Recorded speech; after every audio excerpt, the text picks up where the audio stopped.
Mais dans un coin de ma tête, je m'étais dit, je reprends pas juste pour faire 2 trucs en amateur, ça c'est mort. Soit c'est tout ou rien. Ouais. Ça revient fort, ça revient fort. Elle est impressionnante. C'est une victoire monumentale de la France. Une transition ultra rapide. Énormissime. Accroche. Il a gagné la finale. Allez, fort, allez, allez. Oh, c'est la patrouille de France, l'armée des champions, c'est eux. Salut, c'est Valentin et je vous souhaite la bienvenue dans Loop sur le triathlon. Toutes les 2 semaines, je vous emmène à la rencontre des passionnés de triathlon, que ce soit des athlètes professionnels, des coachs, des nutritionnistes. Bref, on part à la rencontre de ces passionnés qui sont acteurs de notre sport. Alors bonne écoute. Hello Justine, je suis ravi d'être avec toi ce soir pour le podcast Loop sur le triathlon et surtout je te souhaite la bienvenue. Pour commencer notre échange, est-ce que tu pourrais te présenter s'il te plaît ? Oui, je m'appelle Justine Mathieu, j'ai 26 ans. Je suis triathlète pro depuis fin 2019, début 2020. Donc là, c'est ma 3e année. Je viens de la natation à la base, même si on ne dirait pas trop. Après, j'ai été en sport-études triathlon chez les jeunes. J'ai arrêté tout pendant 4-5 ans, de 2013 à 2017. Et après, donc là, pour le coup, j'ai pas fait du tout de sport pendant au moins 4-5 ans. Okay. Et après, quand j'étais sur Lyon en école de commerce pour mes études, j'ai repris un peu le triathlon donc en groupe d'âge pendant 2 ans. Et c'est là, en fait, qu'après, je suis passée pro en 2020. Okay. Donc, j'ai un parcours un peu, on va dire, atypique parce que du coup, j'ai quand même arrêté longtemps le triathlon. Donc, ça a été pas mal difficile de revenir. Mais du coup, voilà, aujourd'hui, j'en suis là. Ok, bon, très beau parcours et de toute façon, chaque athlète a vraiment ses singularités et on va essayer de voir pourquoi et surtout comment tu en es arrivé là et pourquoi on échange aujourd'hui. Et pour faire un petit retour, je me posais une question. Justine petite, c'était quoi ? C'était une fille qui était plutôt sage et calme. C'était quelqu'un qui courait partout et qui voulait faire tous les sports. D'un point de vue caractère, mais aussi d'un point de vue sport, qu'est-ce que ça donnait ? Calme, non, je dirais pas trop. Malheureusement, mes parents ont, depuis toute jeune, été souvent convoqués par les instituts parce que je voulais jamais faire comme les autres. Okay. Je pense que c'est encore le cas maintenant.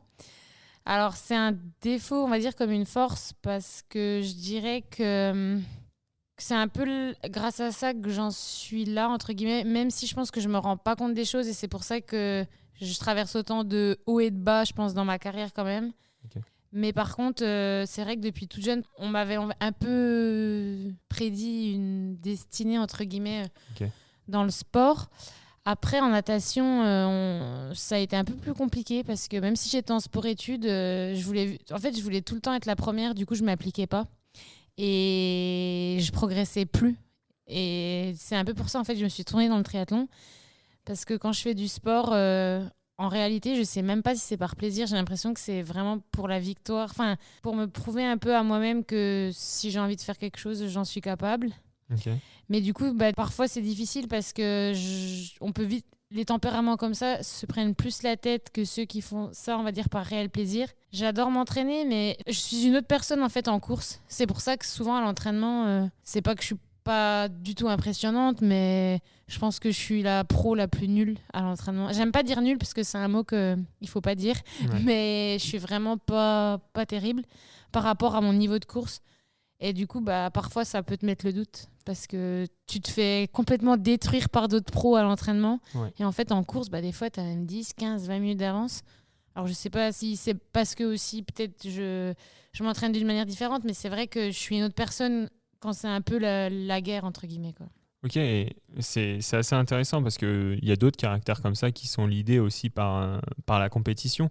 Mais ce qui est étonnant, c'est que tu dis que petite, à la natation, justement, tu voulais être tout le temps première à l'entraînement. Et ça, tu as perdu ce goût-là en triathlon et c'est vraiment la compétition qui t'anime. Ou alors, petite, en fait, tu prenais chaque entraînement comme une compétition.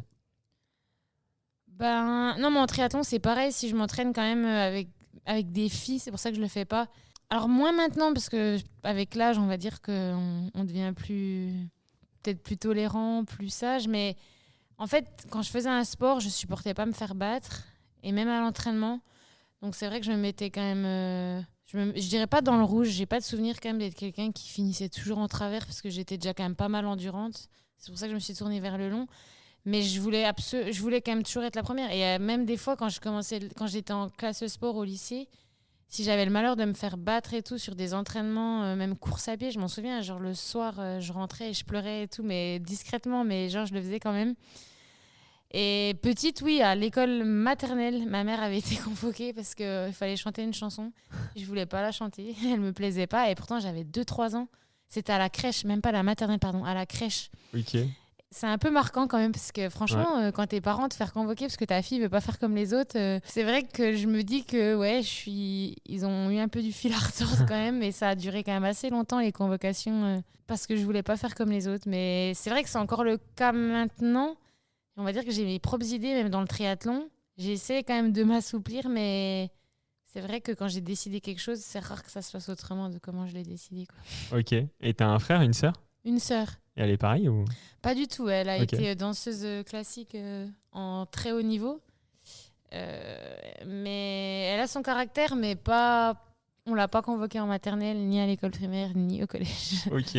Putain, c'est impressionnant, mais c'est vrai que il y a souvent cette question de se dire est-ce qu'en fait le caractère ou même les prédispositions physiques sont présentes dès la naissance? Et là, on voit que c'est un fait. Genre, t'as pas normalement déjà vécu la situation pour justement ne pas chanter cette chanson et c'est quelque chose qui est en toi et qui te caractérise, donc il faut l'accepter. Et justement, avant de passer vraiment à la partie natation, puis après triathlon, pour que tu nous mettes un peu dans le bain, une journée avec toi, ça donne quoi aujourd'hui, outre par exemple les training camps, mais au quotidien, qu'est-ce que tu as à gérer et qu'est-ce que tu mets en place? À vrai dire, j'ai pendant longtemps fait mes études ou travaillé à côté. Ça fait seulement 1 an que je fais que du tri. Donc, il n'y a pas grand-chose, mis à part que je traîne un peu plus. Et ça, c'est pas toujours bon. Souvent, je nage. Je fais rarement les 3 sports, en réalité. Donc, soit je nage et je roule, soit je nage et je cours, soit vélo et course à pied. J'ai quand même pas mal de repos, ou de demi-journées, des journées entières. Puis quand j'ai des demi-journées ou des journées, on va dire que le temps, je le consacre quand même pas mal ces derniers temps à ma grand-mère. Et le reste du temps, en fait, on ne croirait pas, mais quand on est pro, il y a quand même pas mal de choses à gérer au niveau mail, sponsoring, facture. Et c'est vrai qu'en fait, ça me demande quand même beaucoup d'énergie. Okay. Et j'ai pas l'impression des fois de vraiment me reposer, parce que même dans mes journées de repos en entier, c'est rare que je me dis... Voilà, je vais pouvoir aller au restaurant, faire les magasins. Enfin, j'ai toujours des trucs.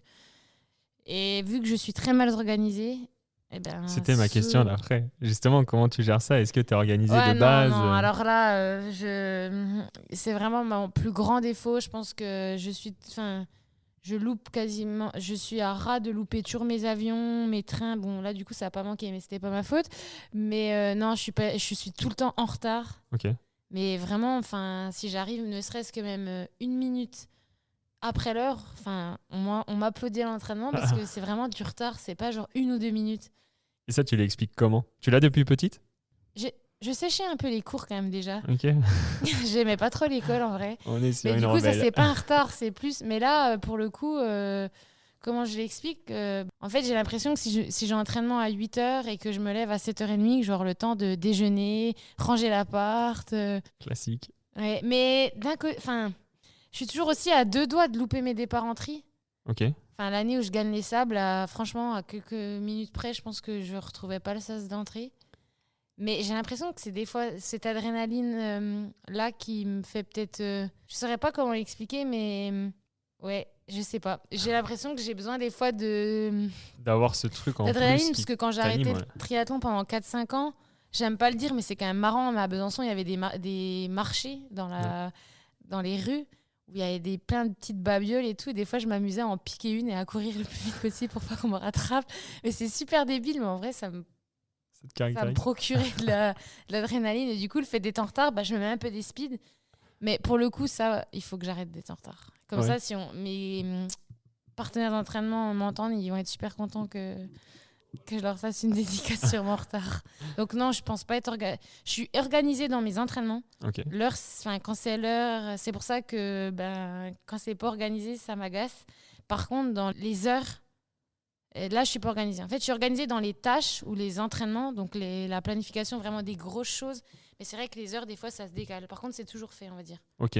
Ouais, c'est intéressant de voir ça et ce recul-là. Et justement, est-ce que parce que tu as quand même énormément de recul sur toi, et quand tu vois tout ça, est-ce que du coup, tu te dis, vas-y, je vais. Bon, tes potes, on va dire, ils subissent la situation, mais est-ce que tu te dis, ok, je vais staffer, du coup, je vais me faire entraîner? Est-ce que ça a toujours été un choix de ta part de justement te faire accompagner sur différents points, ou alors justement, tu te gères toute seule? Non, en plus, là, depuis cette année, je suis super bien accompagnée, mais vu que tout est arrivé un peu tout en même temps, c'était le temps que ça se mette en place. Mais après, je suis quand même un peu à l'arrache de base. Donc, les gens qui sont à l'arrache, je sais pas si on arrive à les changer comme ça aussi rapidement.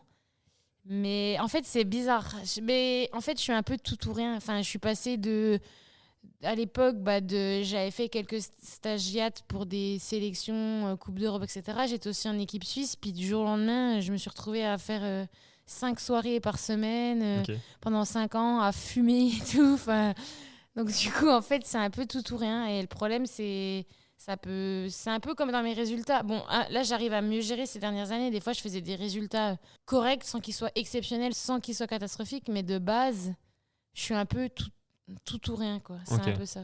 Ouais, c'est ce qui te caractérise un Oui. petit peu, mais justement, tu es revenu un petit peu dessus. Comment t'expliques cette coupure du sport? Est-ce que c'était un besoin que tu avais, ou justement c'est ce trait de caractère qui a fait que en fait Il y a eu plusieurs raisons. Il y en a eu un peu quelques personnels, je dirais, et les autres, j'étais passée par un club à Metz où ça s'était quand même pas super bien passé.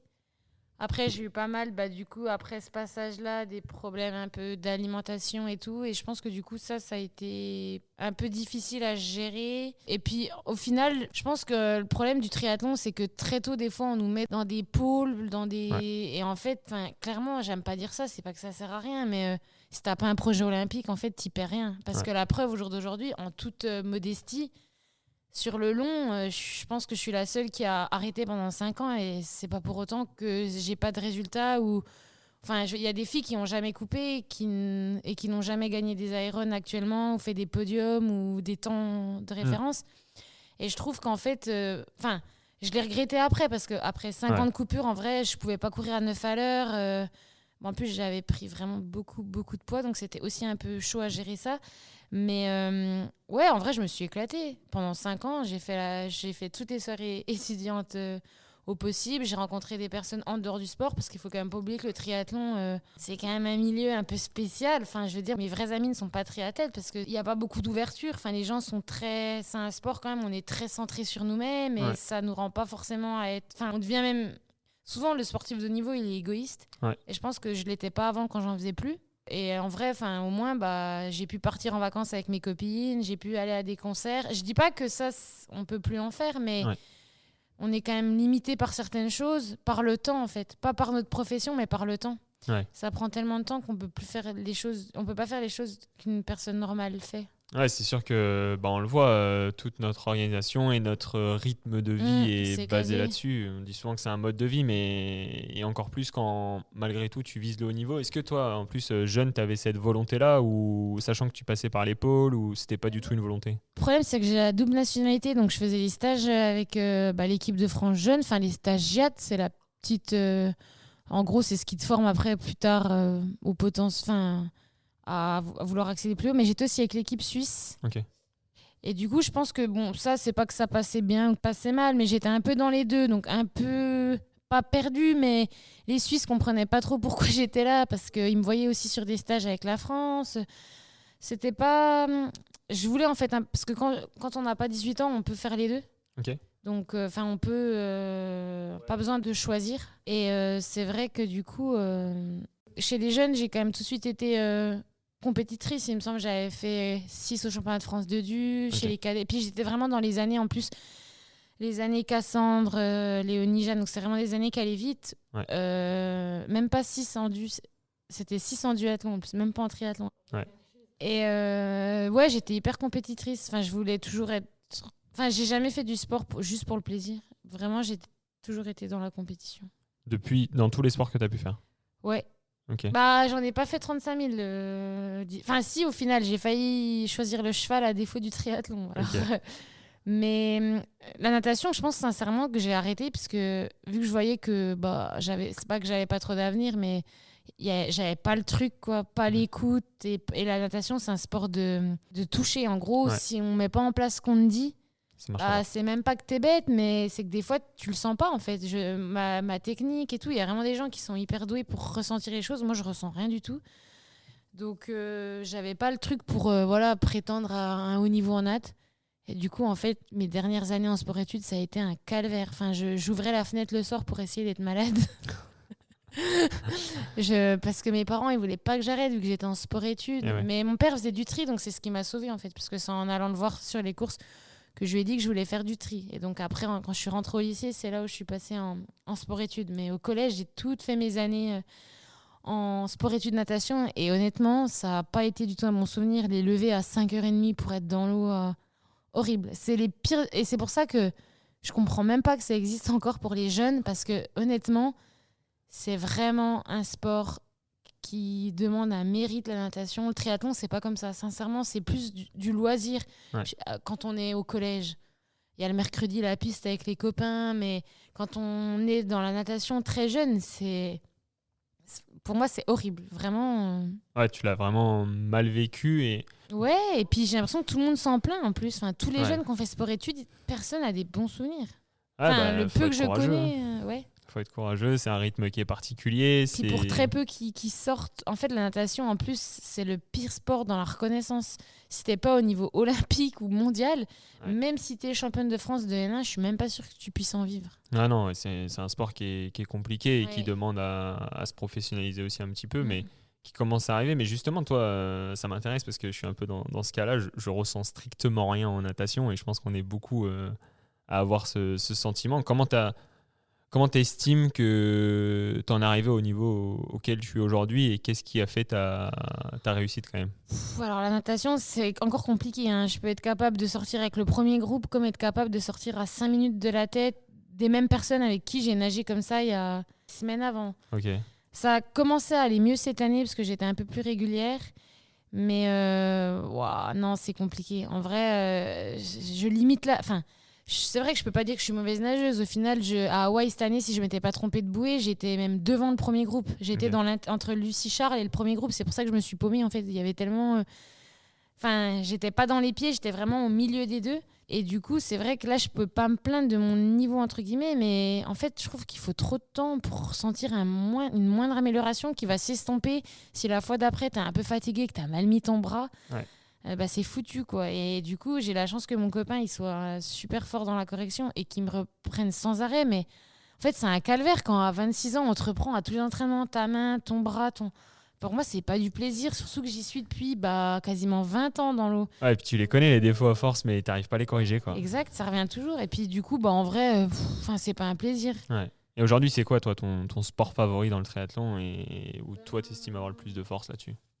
Mes points forts. Ouais, ce que tu préfères aussi. Après, encore une fois, du coup, je préfère les sports où je m'en sors bien. Je pense que là, cette année, j'ai vraiment passé un cap en vélo. Enfin, j'espère pouvoir le reprouver encore plusieurs fois. Mais ce qui est drôle, c'est que ça serait plus la course à pied quand même. Enfin, tous les podiums que j'ai faits, c'était quand je faisais des gros retours en course à pied, alors que chez les jeunes, c'était pas mon point fort. Ok. Donc c'est marrant, ça s'est inversé. Après, j'adore rouler. Je dirais que c'est le plus agréable parce que j'habite en plus une superbe région et c'est vraiment top pour rouler. Et courir, ça dépend. Courir, je trouve que pareil, quand tu as les bonnes sensations, ça va, mais alors quand tu es collé, c'est dur aussi. Mais le vélo, je trouve que c'est le mieux. En plus, c'est un sport où quand tu peux t'entraîner avec des gens qui n'ont pas le même niveau que toi, ça va toujours. Ils se mettent des fois dans ta roue, machin. C'est vraiment sympa. Alors que courir, quand t'es pas bien, des fois, t'as pas envie de parler, du coup. Ouais, c'est compliqué, hein. Chaque sport a sa particularité, mais c'est vrai que le vélo est le plus accessible et te permet soit de discuter. Enfin, c'est celui qui te permet en plus le plus d'échanges, quoi. Parce qu'en course à pied, Ouais, c'est pas évident. Enfin... faut trouver vraiment un groupe à ton niveau, quoi. Et puis même, moi, je sais que même si je suis souple en course à pied, ma voix, elle est bizarre. Je suis un peu essoufflée alors que j'ai le cœur quand même bas, mais j'arrive pas à tenir une... Ouais, j'aime pas trop parler en course à pied. Ok. Et on fait la petite transition sur justement, donc tu as eu tes 5 ans où tu as arrêté le triathlon. Ensuite, tu reviens, donc là, tu es en école de commerce, si je dis pas de bêtises. Ouais, j'ai fait école de commerce à Lyon, puis après je suis rentrée à l'EM à Grenoble. Ok. Et cette période-là, comment tu la vis entre les études, avec une école de commerce, et le sport à côté? Ben, à Lyon, quand j'ai repris le triathlon, j'étais vraiment amatrice. Donc je m'entraînais un peu juste pour reprendre les sensations. Je m'étais dit que je voulais faire un 73, donc je m'étais inscrite en groupe d'âge à Aix, etc. Mais là, du coup, je faisais un peu mes soirées avec l'école de commerce, mes entraînements. Enfin, c'était juste là un équilibre. Ok. Et puis, vu que j'étais en reprise, j'avais rien à prouver, entre guillemets, donc j'avais aucune pression. Et par contre, après, en 2019, ma deuxième année de reprise, c'est là où j'avais fait un podium au championnat du monde 73 en amateur et que c'est ce qui m'a permis après de passer pro. Ouais. Et là, du coup, j'ai fait ma première année dans un club belge. Et là, du coup, je suis rentrée à l'EM Grenoble. Donc là, pour le coup, j'avais des aménagements. Et je gérais quand même bien. Pour le coup, j'étais organisée. Mais tellement trop que c'est peut-être ça qui, derrière, quand j'ai plus rien eu, là, c'est compliqué. En fait, c'est compliqué parce que vu qu'on sait que tu n'as pas d'impératif, tu décales tout. Et je me demande même si des fois, je n'avais pas plus de temps avant en ayant plus de choses que maintenant là. Mais pour l'organisation, parfois, c'était quand même compliqué, les épreuves de partiels, etc. Mais j'ai eu de la chance que tous mes partiels avec l'EM Grenoble soient tombés pendant l'année du Covid. Et j'ai tout passé pas mal de choses en visio. Et du coup, vu que tout le monde s'entraînait chez lui, etc., déjà, on s'entraînait moins. Ouais. Et pour le coup, là, ça m'a vraiment permis de tout m'avancer dans mon travail. Et j'ai été chanceuse là-dessus. On est une génération qui a eu de la chance. J'ai vécu à peu près la même chose avec mon école d'ingé. Et c'est vrai que c'était plutôt cool de passer tous les partiels à distance. Ouais. Et puis, on loupait rien, en fait, parce qu'il n'y avait rien d'ouvert. Non, voilà, c'était une vraie rigueur. Et tout le monde avait un peu le même mode de vie, quoi. Donc, c'était cool. Après, moi, j'ai été hyper contente. Enfin, quand il y a eu le Covid, pas contente par ce qui se passait dans le monde, parce que c'était quand même compliqué. Par contre, franchement, j'ai vécu ma meilleure vie. J'ai essayé d'améliorer tous mes points faibles en triathlon. Ok. Enfin, mon point faible, du coup, qui était la course à pied, quand j'étais amateur. Et après, en fait, ça en est devenu mon point fort sur les premières courses, dont les Sables d'Olonne, où j'avais fait ma première victoire en pro, qui s'était quand même tenue durant le Covid. Ouais. Mais du coup, c'était top. Mes parents me faisaient à manger trop bien. J'avais mes séances de traîneur, j'allais me balader autour de chez moi, du jardinage. J'ai vraiment bien vécu cette période. Tant mieux, hein. Franchement, il y en a tellement qui l'ont mal vécu. Vaut mieux bien le prendre. Ouais, j'ai eu de la chance. C'était pas le cas pour tous ceux qui étaient même seuls, etc. C'est ça, mais c'est des virages à prendre et il faut s'adapter aussi. Donc ça, c'est sûr que c'est plutôt cool. Mais justement, cette période où là, tu es passé assez vite dessus, où tu disais, tu t'étais mis le 73 d'Aix, ensuite tu t'es qualifié et en fait... Toi, en tant qu'athlète, tu as structuré comment là, sur toute cette période-là avant de passer pro? Est-ce que tu as gardé un peu l'équilibre soirée-cours ou... Non. Comme je suis un peu tout ou rien, au début, j'étais amatrice. J'ai fait Aix, donc qualifiée pour les championnats du monde amateurs aux États-Unis en 2017 à Chattanooga. Ouais.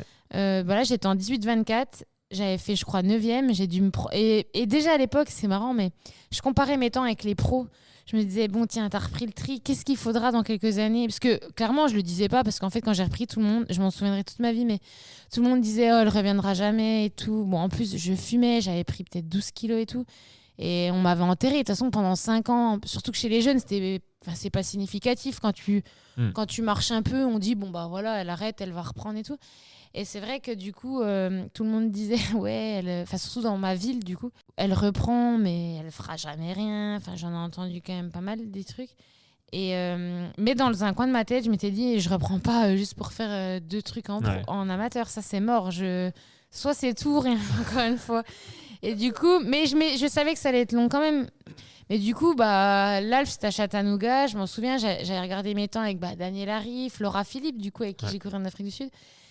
Et vu que je suis jamais contente de ce que je fais, la dernière fois, j'ai regardé donc sur un 73, donc j'avais fait 9e de ma catégorie à 18 ans. Il me semble j'avais dû mettre 5h15 ou j'ai un truc comme ça. Et puis elles avaient peut-être mis 4h25, enfin en pro, quoi, donc presque 1 heure d'écart et tout. Je m'étais dit, quand même. Donc j'avais couru, je m'en souviens, 1h45 sur un parcours qui avait été difficile, marcher presque et tout. Et à l'époque, Laura Philippe, elle courait déjà 1h20, parce qu'il n'y a pas les carbones et puis le parcours n'était pas évident. Et je m'étais dit, bon, On est en 2017, il y a 1 heure d'écart et tout. Bon, on verra ce que ça donne plus tard. Et là, en Afrique du Sud, la dernière fois, sans ma pénalité, je me suis dit, il y a même pas, il me semble, il y avait quoi 6 minutes, parce qu'il y a 2 minutes à pied et 5 minutes en vélo. Donc, il me semble 7 minutes sans ma pénalité. Et je me suis dit, putain, quand même, t'es jamais contente de rien, mais regarde, au final, en quelques années. Et puis là, on parle d'un Ironman et pas d'un 73. Ouais. Même, après, bien sûr, Laura, elle a pu ne pas être bien, etc. Mais en soi, c'est temps. On peut toujours un petit peu se donner des chiffres. Et je me suis dit, c'est quand même cool parce que quand tu as l'impression que t'as pas confiance en toi, que tu te sens toujours un peu nul, ou tu te dis que des fois, le chemin, il en a valu la peine. Et vu que ça fait pas si longtemps que ça, même si je trouve que être triathlète pro, c'est quand même difficile. Hein. Franchement, je pense qu'on le dit pas assez. Mais en termes de psychologie, je trouve qu'il y a plus de gens qui sont mal que de gens qui sont bien quand même. Ouais. Et du coup, je me dis que peut-être ça vaut le coup de continuer encore 5 ans. Dans 5 ans, j'aurai peine plus de 30 ans. Donc ça va. Oui. Il y en a qui diront que c'est que le début sur long. Mais personnellement, je me vois pas finir une carrière à 40 ans. Ouais. Mais ça, c'est un choix. Mais du coup, on va dire que c'est un peu ma motivation de me dire qu'est-ce que je serai dans 5 ans par rapport à ce que tu étais il y a 5 ans. Même si effectivement, je sais que la progression ne sera pas la même. C'est sûr que là, tu as tellement fait un gap qui est impressionnant. Mais justement, ce qui est intéressant dans ce que tu disais, c'est que toi, tu ne l'idéalisais pas, je veux dire. Ce n'était pas non plus ton objectif. Par contre, tu te disais, j'ai envie d'arriver à ce niveau-là. Je me suis dit, je reprends parce que je voudrais courir en pro. En fait, quand j'étais petite, j'allais toujours voir mon père sur les Ironman. Et j'étais un peu énervée de toujours devoir l'attendre parce qu'il mettait peut-être 10-11 heures. Et moi, je lui courais après en lui disant, est-ce que tu peux un peu te dépêcher ? On a faim, etc. Et je voyais ces filles qui m'impressionnaient, dont il y en a une que j'aime vraiment bien, Belinda Granger, qui gère maintenant le challenge et qui intervient pas mal avec le PTO. Et j'étais allée voir mon père à Roth et à l'Ironman de Zurich, il me semble. Et je voyais les filles arriver devant lui. Bien évidemment, il était amateur, mais je me disais, ce sport, il est incroyable parce que quand j'étais petite, je voulais pas faire les jeux en fait. Okay. Et du coup, quand on faisait les stagiaires avec la Fédé, normalement, tout le monde disait, je veux être qualifié. Et moi, je disais, je veux gagner les championnats du monde Ironman. Ça plaisait pas trop aux Fédé, hein, parce que quand à 12-13 ans, tu dis ça, alors que t'es censé aimer les JO. Ouais. Mais j'ai jamais voulu faire du court distance depuis toute jeune. Et c'est vrai que là, du coup, en le voyant sur les cours, je m'étais dit, si je reprends le tri, c'est pour directement faire du long. Okay. Et donc, quand j'ai repris, je me suis dit, j'aimerais quand même un jour courir en pro. Et c'est vrai qu'au début, ça n'a pas été quand même super simple parce que j'étais vraiment quand même... au final, l'année d'après, je fais quand même 3 en Afrique du Sud, sur les championnats du monde, toujours groupe d'âge 18-24. Et on avait déjà vu, là, j'avais couru déjà une 29 ou une 30. Donc, j'avais déjà gagné 15 minutes en 1 an. Ouais. C'était pas le même parcours, mais on voyait quand même que mon niveau commençait à revenir quand même un peu, quoi. J'avais quand même pas si mal roulé. Et puis après, en 2020, ça a été quand même l'année de la révélation, entre guillemets. Et justement, pour nos auditeurs, 2020, qu'est-ce qui s'est passé ? Et là, j'ai gagné du coup les Sables d'Olonne. Ouais. Alors en fait, il y a eu le confinement. Donc j'ai vraiment essayé de me dire qu'est-ce que tu peux faire que tu ne aurais pas pu faire s'il n'y avait pas eu le confinement. Ouais. Je me suis dit, il n'y a pas de course, donc trop bien, tu peux t'entraîner et au moins tu louperas rien et tu seras pas... Donc j'ai bossé tous mes points faibles. Et après, on est parti sur Embrun pour préparer l'Embrunman. Et là, pour le coup, ça a été une grosse désillusion parce que vraiment, j'étais dans la forme de ma vie. Et puis j'avais que 23 ans, donc je m'étais dit, si t'arrives à faire un truc trop bien en Embrun, c'était un vrai challenge. Et 10 jours avant la course, épreuve annulée. Donc j'avais un peu le moral dans les chaussettes. Mais je me suis dit, de toute façon, tu vas pas faire quoi ? Tu vas pas aller faire la course toute seule. Et... Tu peux. Ouais, mais bon. Pareil, je suis pas une grande à l'entraînement, non. Et du coup, là, au Sable d'Olonne, j'étais quand même assez confiante. J'avais fait 2 d'une D2 la semaine d'avant à Saint-Père-d'Albigny sur un parcours vraiment accidenté. Donc je m'étais dit, c'était le dernier entraînement avant les Sables. Je me suis dit, il y a peut-être moyen de faire quelque chose. Par contre, je m'attendais pas à la victoire parce que, en fait, l'année d'avant, mon meilleur temps sur semi, c'était une 28. Ouais. Là, j'ai fait une 21. Okay. Tellement j'ai bossé au confinement et tout. Enfin, il y a eu plein de trucs qui s'est mis en place. Tu l'avais déjà fait à sec ou pas du tout ? Non. Non. Et là, en plus, je croyais que ma montre, elle buguait pendant les sables. Et du coup, je lui râlais après en disant, mais c'est pas possible. La montre, j'achète je sais pas combien une montre, elle marche même pas. Et en fait, je voyais, je sais pas, les 3,36, 3,40. Je me disais, mais non, c'est pas possible. Et au final, c'était possible. Mais là, ouais, c'était, on va dire, mon plus beau souvenir de ma carrière parce que une victoire, ça reste une victoire. C'était la première, un monde de fou, alors qu'on avait vécu, c'était en septembre, donc on a été confinés juste avant. On ressortait enfin de chez nous, en France en plus. Ouais. Voilà, non, c'était mon plus beau souvenir, mais d'un côté, quand je fais des trucs comme ça, derrière, après, c'est un peu le monde qui s'écroule. Genre, limite, le lendemain, j'étais déprimée. Ah ouais. C'est ta réaction post-course. Quoi. Déjà, je me disais, oh, t'as gagné, mais je pense que t'as eu un coup de chance. En fait, je me dis toujours ça déjà quand je réussis les courses. Okay. Les autres étaient pas en forme, que je me dis. Et puis, je sais pas, genre, je m'étais dit, ouais, j'étais tellement sur un nuage que je me suis dit, j'aurais pas voulu, presque, j'aurais aimé ne pas voulu vivre ça. Ok, je vois. La redescente qui peut arriver. Parce que c'est compliqué depuis les sables quand même. J'ai jamais regagné un Ironman. J'ai jamais eu la première place. Ok, cette année, promis. Ah, j'espère, mais... Si, ça va le faire. Oui. Est-ce que justement, tu as intégré de la prépa mentale avec un tel caractère Non, j'ai plus un psychologue. Ok. Parce que c'est plus des ancrages qui sont assez compliqués à gérer sur certains points. Mais prépa mentale, pas encore. Mais j'essaie d'aller étape par étape. En vrai, je suis passée déjà de tout à rien. Ouais, c'est sûr. Mais le problème, c'est que mon mental, c'est ma plus grande force comme ma plus grande faiblesse. Donc, c'est ce qui crée les montagnes russes, on va dire, chez moi. Mais le problème, c'est que quand on a un thérapeute et qu'on a encore un coach, je pense qu'il faut un peu attendre, déjà régler les trucs qui sont plus profonds. Et ensuite, quand ça c'est réglé, aller sur de la prépa mentale. Parce que je pense que tant que les choses ne sont pas réglées, aller direct sur de la prépa mentale, c'est un peu caché. C'est ça. C'est que des techniques, on va dire, un peu au-dessus, mais ce qui se cache dans le fond. Et justement, j'avais reçu un prépa mental dans le podcast et il disait bien qu'il y a certains trucs qui étaient plus profonds. Ça ne va rien d'aller voir un prépa mental et il fallait d'abord essayer de trouver ce qui se passait là et derrière, ensuite, t'enchaîner quoi, pour la performance. C'est vraiment ça le sujet, quoi. Ok, bon, en tout cas, c'est très cool et ça nous emmène à un petit focus que je voulais faire sur l'Ambraman parce que là, justement, tu étais très déçu en 2020. L'Ambraman n'a pas eu lieu.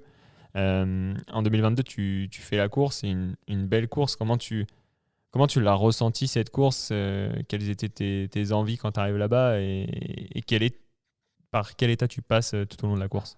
Après, je l'ai un peu fait aussi par défaut parce qu'en 2021, je voulais le faire, mais je me suis qualifiée à Kona. Sauf qu'il a été annulé. J'ai quand même pas eu beaucoup de chance dans mes premières sélections. Et en plus, je m'étais cassé la clavicule en 2021.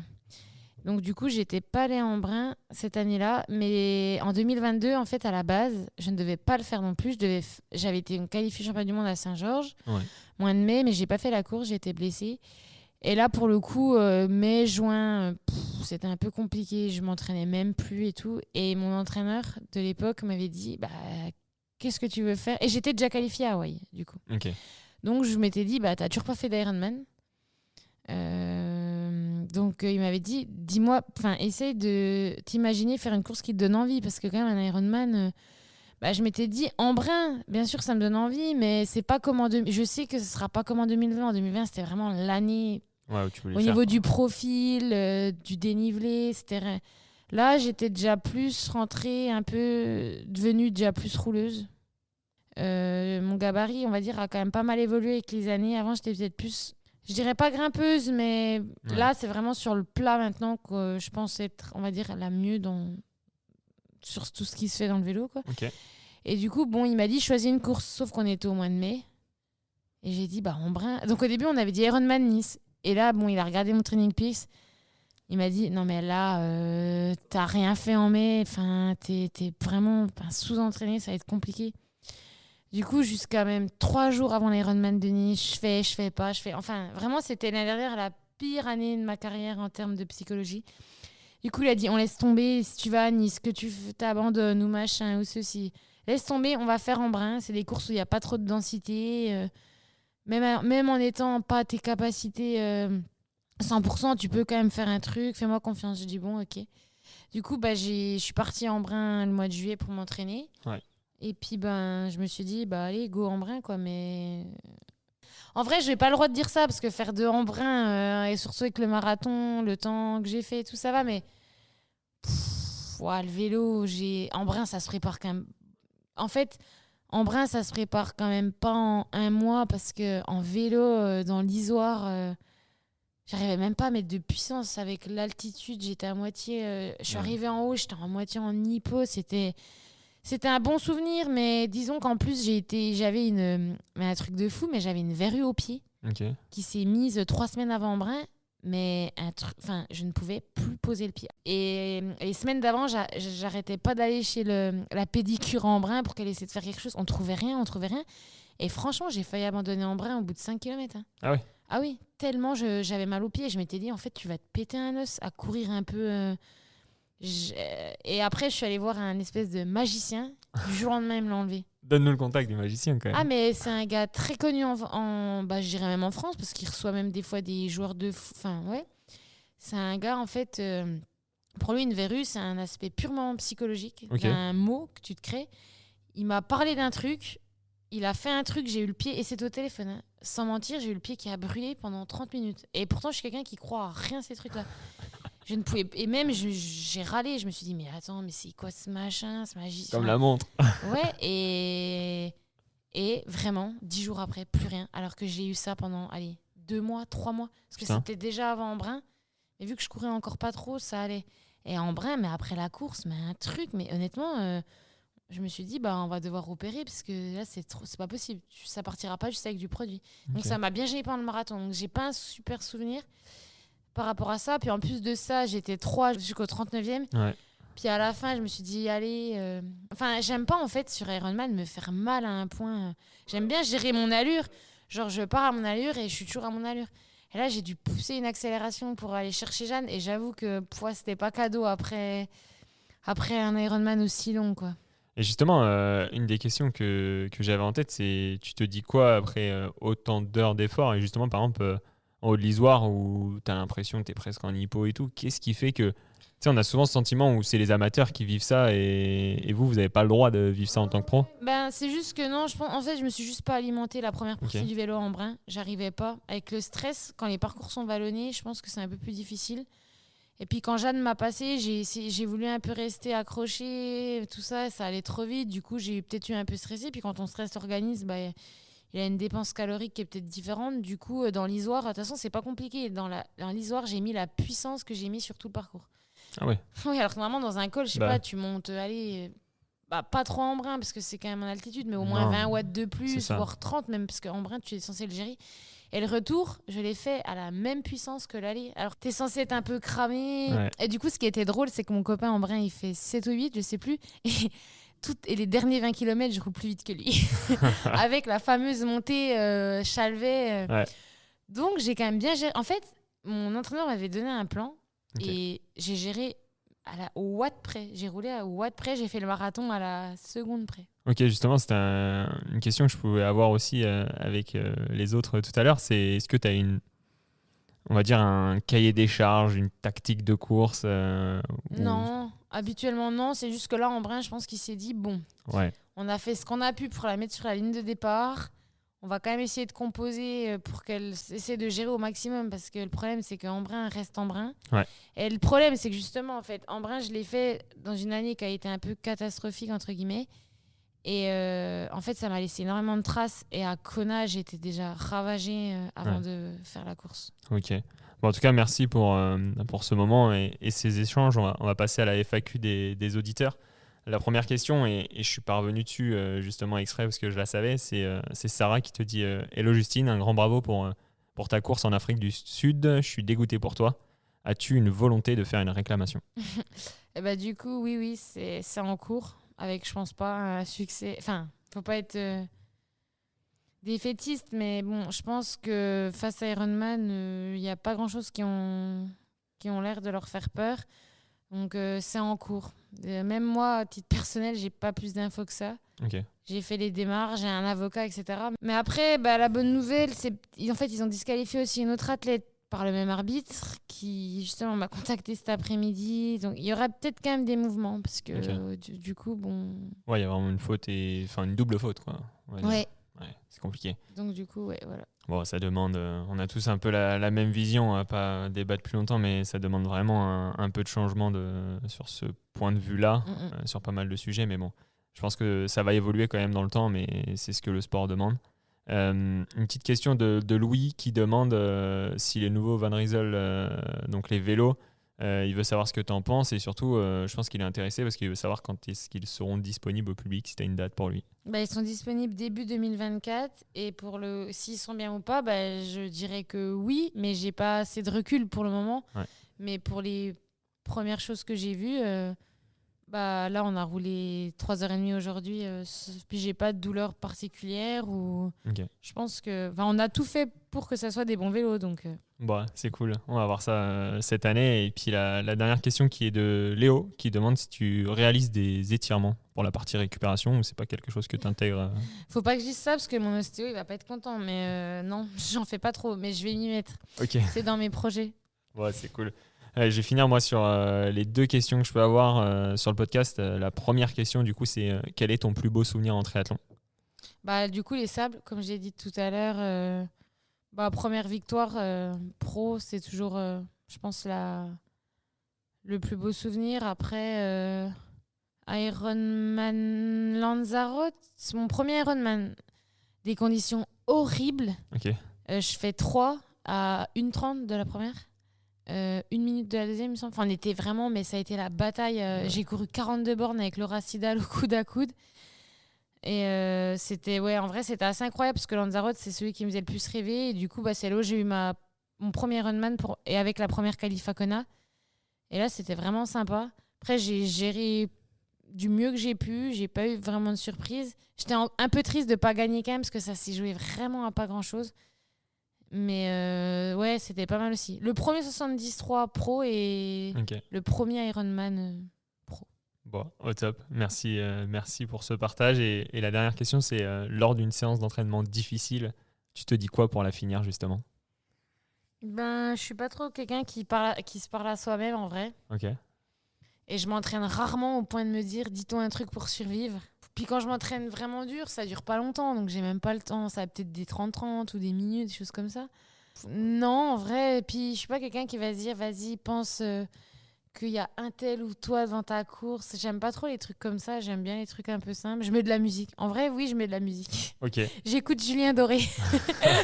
Je cherche à le rencontrer depuis très longtemps.